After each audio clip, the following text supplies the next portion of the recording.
Love mocktail 3 ಸಿನಿಮಾದ ಕಥೆಯ ವಿಚಾರವಾಗಿ ಈಗ ಸಾಕಷ್ಟು ಚರ್ಚೆ ಆಗ್ತಿರ್ತಕ್ಕಂಥ ಅದರಲ್ಲೂ ಪ್ರಮುಖವಾಗಿ ಏನಂತಂದ್ರೆ ಬೆಳಗ್ಗೆ ಅಷ್ಟೇ ಡಾರ್ಲಿಂಗ್ ಕೃಷ್ಣ ಹಾಗೆ ಮಿಲ್ನಾ ಅವರು ಕೂಡ ತಮ್ಮದೇ ಆಗಿರ್ತಕ್ಕಂಥ ರೀತಿಯಲ್ಲಿ ಸ್ಪಷ್ಟನೆಯನ್ನು ಕೊಟ್ಟಿದ್ರು. ಸೊ ಈಗ ಡಾರ್ಲಿಂಗ್ ಕೃಷ್ಣ ಮತ್ತು ಮಿಲ್ನಾ ಅವ್ರ ಮಾತುಗಳಿಗೆ ಕೌಂಟರ್ ಕೊಡುವಂಥ ಕೆಲಸ ಗುರು ದೇಶಪಾಂಡೆ ಅವರು ಕೂಡ ಮಾಡಿದ್ದಾರೆ. ಗುರು ದೇಶಪಾಂಡೆ ಅವರು ಹಲವು ವರ್ಷಗಳಿಂದ ಅವ್ರ ಜೊತೆ ಜರ್ನಿ ಮಾಡಿದ್ದಾರೆ. ಸೊ ಈ ಮಾತುಗಳಿಗೆ ಏನು ಹೇಳ್ತಾರೆ ಅಂತ ಕೇಳೋಣ. ಸರ್, ಈಗ ಗುರು ದೇಶಪಾಂಡೆ ಅವರು ಫ್ರೆಂಡ್ ಆಗಿದ್ರು, ಸೊ ಈಗ ಫ್ರೆಂಡ್ ಅಲ್ಲ.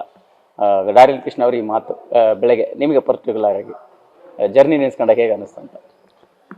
ಡಾರ್ಲಿಂಗ್ ಕೃಷ್ಣ ಅವರು 2013 ಇಂದಾನೇ ನಂಗೆ ಗೊತ್ತು. ನಾವು ರುದ್ರತಾಂಡವ ಅಂತ ಒಂದು ಸಿನಿಮಾ ಮಾಡಿದ್ವಿ. ಆ ಸಿನಿಮಾ ಮೂಲಕ ನನಗೆ ಅವರು ಪರಿಚಯ ಆದರು. ಅವ್ರದ್ದು ಮದರಂಗಿ ಅವಾಗ ತಾನೇ ಮುಗ್ದಿತ್ತು. ಇವತ್ತಿನವರೆಗೂ ಅವ್ರು ನನಗೆ ಫ್ರೆಂಡೇ, ಇವತ್ತಿನವರೆಗೂ ಫ್ರೆಂಡು, ಇನ್ನು ಮುಂದೆನೂ ಅವ್ರು ನನಗೆ ಫ್ರೆಂಡು. ನಮಗೆ ಸಿನಿಮಾ ಸಕ್ಸಸ್ಸು ಫೇಲ್ಯೂರು ದೊಡ್ಡದಲ್ಲ, ಫ್ರೆಂಡ್ಶಿಪ್ಪು ಅನ್ನೋದು ತುಂಬ important. Love mocktail cinema success ಆಗೋವರೆಗೂ ದಿನಕ್ಕೆ 1 ಅವರ್ ನನ್ನ ಹತ್ರ ಮಾತಾಡ್ತಾಯಿದ್ರು. ಅದಕ್ಕೆ ಕಾಲ್ ಹಿಸ್ಟ್ರಿ ಇರುತ್ತೆ ತೆಗೆದ್ರೆ. ಲವ್ ಮಾಕ್ಟೈಲ್ ಸಕ್ಸಸ್ ಯಾವಾಗುತ್ತೆ ಅವರು ನಿಧಾನ ಮಾತಾಡೋದು ಕಮ್ಮಿ ಮಾಡಿದ್ರು, ನಾವು ಕಮ್ಮಿ ಮಾಡ್ತಾ ಹೋದ್ವಿ. ಯಾಕೆಂದರೆ ಒಬ್ಬ ಮನುಷ್ಯ ಸಕ್ಸಸ್ ಆದಾಗ ಅವನ ಬಿಹೇವಿಯರು, ಅವ್ನು ನಡ್ಕೊಳ್ಳೋ ರೀತಿ ಅವೆಲ್ಲ ಚೇಂಜ್ ಆದಾಗ ನಮಗೆ ಯಾಕೆ ಅಂತ. ಲವ್ ಮಾಕ್ಟೈಲ್ 2 ಗುರುವಾರ ಸಿನಿಮಾ ಎಲ್ಲ ಥಿಯೇಟ್ರಿಂದ ತೆಗಿಬೇಕಪ್ಪ ಅಂದರೆ ನಮ್ಮದು ಜೆಂಟ್ಲ್ಮ್ಯಾನ್ದು GT ಮಾಲಲ್ಲಿ ಶೋ ನಡೀತಾ ಇತ್ತು. ಅರ್ಧದಲ್ಲಿ ಹೋದರು, ಯಾಕೆಂತಂದರೆ ಎಲ್ಲ ಥಿಯೇಟ್ರಿಂದ ಸಿನಿಮಾ ತೆಗಿತಾ ಇದ್ದಾರೆ ಅಂತ ಹೋದರು. ಆ ಸಿನಿಮಾ ಸಕ್ಸಸ್ ಆಗಿ 10 ದಿನದವರೆಗೂ ದಿನಕ್ಕೆ 1 ಅವರ್ ನನ್ನ ಹತ್ರ ಮಾತಾಡ್ತಾ ಇದ್ರು. ಇವತ್ತು ಅವರು ಗುರು ದೇಶಪಾಂಡೆ ನನಗೆ ಫ್ರೆಂಡ್ ಅಲ್ಲ ಅಂತ ಹೇಳ್ತಾರೆ. ಸಕ್ಸಸ್ಸು ಫೇಲ್ಯೂರು ಅವ್ರಿಗೆ ಕೌಂಟ್ ಆಗ್ಬೋದು, ಆದರೆ ನನಗೆ ಸಕ್ಸಸ್ಸು ಫೇಲ್ಯೂರ್ ಕೌಂಟ್ ಇಲ್ಲ. ಯಾಕೆಂತಂದರೆ ನಾನು 2013 ರಾಜಾವಲಿ ಅಂತ ಬ್ಲಾಕ್ ಬಸ್ಟರ್ ಸಿನಿಮಾ ಕೊಟ್ಟಿದ್ದೀನಿ. ನನಗೇನೋ ಆ ಥರದ್ದೇನೋ ನನಗೆ ಈಗೋ ಇಲ್ಲ.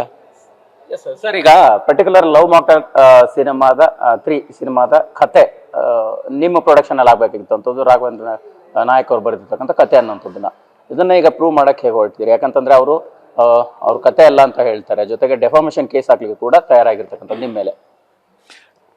ನಮಗೆ ರಾಘವೇಂದ್ರ ನಾಯಕ್ ಅವರು 2022 ಈ ಲೈನ್ ಹೇಳಿದ್ರು. ಈ ಲೈನ್ ನಂಗೆ ತುಂಬ ಇಷ್ಟ ಆಯಿತು.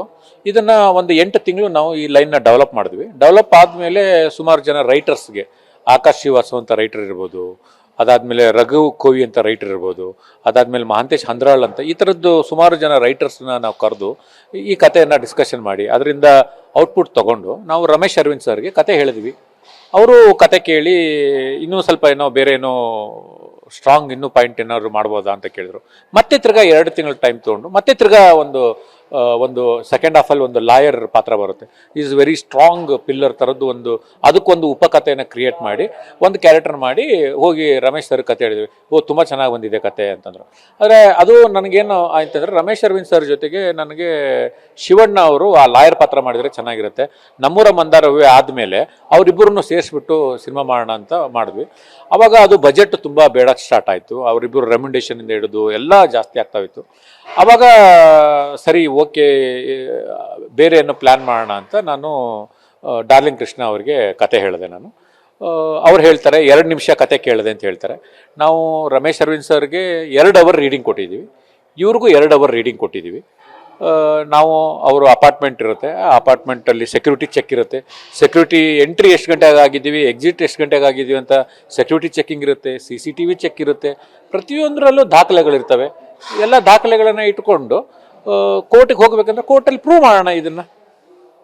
ಸರ್, ಈಗ ಪರ್ಟಿಕ್ಯುಲರ್ ಆಗಿ ಅಂತಂದ್ರೆ ಲೆಜೆಂಡರಿ ಡೈರೆಕ್ಟರ್ ಗುರು ದೇಶಪಾಂಡೆ ಅವರು ರಿಮೇಕ್ ಸಿನಿಮಾಗಳನ್ನೇ ಮಾಡಿರುವಂಥವ್ರು. ಸೊ ಈಗ ಆರೋಪ ಮಾಡ್ತಾ ಇದ್ದಾರೆ ಸಿನಿಮಾ ಗೆದ್ದಿದೆ, ಈಗ ಅವರು ನಮ್ಮ ಸಿನಿಮಾದ ಜೊತೆಗೆ ಅವ್ರ ಸಿನಿಮಾ ಪ್ರಚಾರಕ್ಕೋಸ್ಕರ ಈ ರೀತಿ ಆರೋಪ ಮಾಡ್ತಾ ಇದ್ದಾರೆ ಅನ್ನೋಂಥದ್ದು, ಇದು ಎಷ್ಟನ್ನ ನೀವು ಒಪ್ಕೋತೀರಿ? ದ್ವಾರಕೀಶ್ ಸರ್ ಅವರ 51 ಸಿನಿಮಾದಲ್ಲಿ 25-26 ಸಿನಿಮಾ ರಿಮೇಕ್ ಇದೆ. ರವಿ ಸರು ಒಂದು 15-18 ಸಿನಿಮಾ ರಿಮೇಕ್ ಮಾಡಿದ್ದಾರೆ. ಪುನೀತ್ ಸರು ರಿಮೇಕ್ಗಳನ್ನು ಮಾಡಿದ್ದಾರೆ 5-6.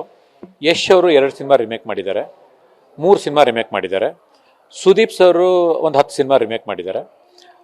ದರ್ಶನ್ ಸರು ರಿಮೇಕ್ ಮಾಡಿದ್ದಾರೆ. ಅಂದರೆ ಅವರೆಲ್ಲ ಯಾರು? ಇವರು ನಂದು 2 ಸಿನಿಮಾ ಜಾನ್ ಜಾನಿ ಜನಾರ್ದನ್ ರಿಮೇಕ್ ಮಾಡಿದ್ದಾರೆ, ಆ್ಯಕ್ಟ್ ಮಾಡಿದ್ದಾರೆ. ಅದಾದಮೇಲೆ ರುದ್ರತಾಂಡವದಲ್ಲಿ ಮಾಡಿದ್ದಾರೆ. ಲವ್ ಮಾಕ್ಟೈಲ್ ಅಂತ ತುಂಬ ದೊಡ್ಡ ಸಕ್ಸಸ್ ಆದಮೇಲೂ ಲಕ್ಕಿ ಮ್ಯಾನ್ ಅಂತ ಒಂದು ಸಿನಿಮಾದಲ್ಲಿ ರಿಮೇಕ್ ಮಾಡಿದ್ದಾರೆ. ಇವರೆಲ್ಲ ಲೆಜೆಂಡ್ರಿ ಅಂದರೆ ಮತ್ತೆ ನಾವು ಲೆಜೆಂಡ್ರಿ ಅಂತ ಒಪ್ಕೊಳ್ಳೋಣ, ಅದರಲ್ಲಿ ಏನು ತಪ್ಪೇನಿದೆ?